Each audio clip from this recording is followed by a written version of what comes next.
There is a crackdown on the militants now in Manipur. Chief Minister of the state, Biren Singh, has said that nearly 40 armed militants involved in torching houses, firing at civilians have been killed by the forces since they began an operation to bring peace to the northeastern state beset by ethnic rioting. Remember, this is in many ways between the Meiteis and the Kukis that these ethnic tensions are prevalent, but the Kuki militants are being that they were carrying weapons, that they were armed completely, and they have set fire to their houses as well. Indrajit Kundu is joining me for the latest on that. Indrajit, this is a sensitive situation, so of course we will put out only verified information, but why has Biren Singh specifically said that 40 terrorists, that 40 militants, so to say, have been killed by the security forces? Well, the Chief Minister, Pooja, did brief the media yesterday with some of the specifics of the operations that were being carried out by the special commandos of the Manipur police.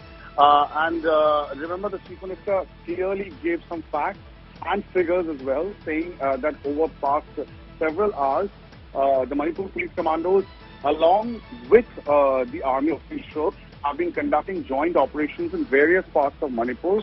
There have been certain casualties, and he said that the militants have been taken head on, and a lot of them have been neutralized. So the number that was given to us by the government was anything between 30 and 40. What has triggered a controversy, of course, is that there were reports from various segments that some of these underground organizations, which has affiliation to various tribal bodies, they were the ones who were indulging in some sort of a violence, and there seems to be a concerted crackdown from the security agencies to take them down. And that has resulted in a lot of controversy right now, ever since the Chief Minister's press conference, with some segments of Manipuri society saying that is it a direct assault and attack on some of the minority tribal bodies, because they are alleging that the government, the administration and the security agencies are specifically targeting certain groups.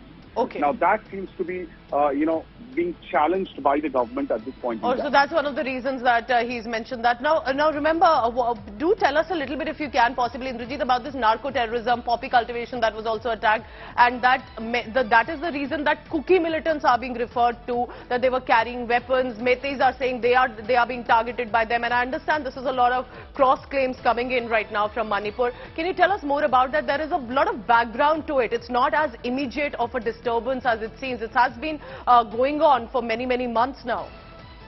Well, Manipur, Pooja, if you see the history, has been a strife-torn state for a long time. Of late, we've seen considerable amounts of peace coming in.